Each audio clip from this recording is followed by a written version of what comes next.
My Aunt Meera. I still shudder thinking about what happened to her. It wasn't a sudden, dramatic death, not like a heart attack or a car crash. It was a slow, insidious draining, a withering away of life that left us all feeling utterly helpless. It started subtly like a bad dream that refuses to end. Meera was always a vibrant woman, full of laughter and life. She had a beautiful singing voice, a habit of humming lilting Bengali tunes as she went about her day. Then came the changes. The humming stopped. She grew pale, her eyes sunken, her once smile replaced with a listless, haunted look. She lost weight rapidly, despite eating normally, she claimed. She'd often complain of feeling cold. Even in the height of summer, her skin perpetually clammy. We attributed it to stress, to the pressures of raising her 2 young children alone after her husband's untimely demise. But it wasn't stress. It was something far more sinister. It started with the whispers. Not audible whispers, but the feeling of someone whispering right next to her ear, even when she was alone in a locked room. She'd jolt awake at night, her eyes wide with terror, babbling incoherently about shadows and a chilling laughter. A TXP, we dismissed it as nightmares, the consequence of grief. Then came the objects. Small things would go missing, be it for a mitten, a button, a spoon. Then larger items vanished. A favorite shawl, her husband's watch, a family heirloom necklace. They never reappeared. My grandmother, a woman who believed in the old ways, started muttering about it. Churel.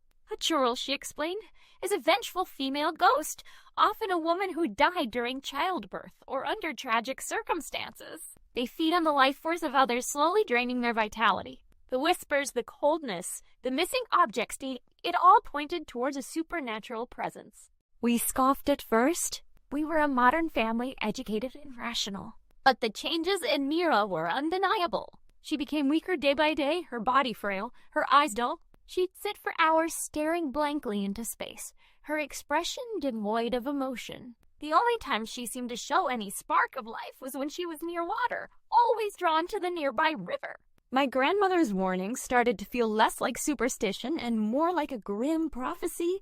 One night, I was visiting Meera. She was asleep, and I sat beside her, watching her chest rise and fall slowly, shallow breaths rattling in her lungs. Suddenly, a cold wind swept through the room, even though the windows were tightly shut. I saw a dark, fleeting shadow move near her bed. Then I heard it wooed a chilling, rasping whisper so close it felt like it was in my ear, even though I couldn't make out the words. A bone fear gripped me, and I knew with absolute certainty that my grandmother was right. One night I was visiting Meera. She was asleep, and I sat beside her, watching her chest rise and fall slowly, shallow breaths rattling in her lungs. Suddenly, a cold wind swept through the room, even though the windows were tightly shut. I saw a dark, fleeting shadow move near her bed. Then I heard it wooed a chilling, rasping whisper so close it felt like it was in my ear, even though I couldn't make out the words. A bone fear gripped me, and I knew with absolute certainty that my grandmother was right. We tried everything. We consulted priests. We performed exorcisms. We even called in a paranormal investigator. Nothing worked. Meera continued to fade, a candle slowly burning down to its wick.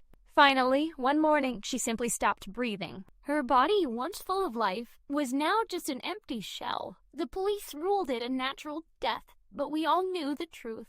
The Churel had taken her. Her possessions are still missing, a constant reminder of her haunting end.